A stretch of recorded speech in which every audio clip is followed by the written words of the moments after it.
Yung trending ngayon tungkol dun sa motorista na wala eh.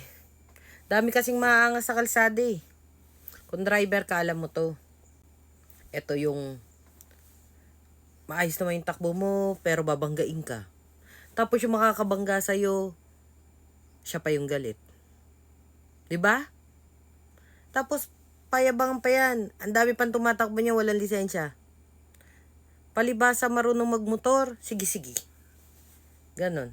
Palibasa marunong magsasakyan, sige. Hindi marunong mag-ingat. Ang yayabang sa kalsada. Paalala lang ha. Huwag nyong pairalin ang init ng ulo nyo sa kalsada. Hindi lang kayo yung may-ari ng kalsada. Bawasan natin yung kayabangan natin. Walang mapapala yan. Makakarating pa rin naman tayo sa paroroonan natin eh.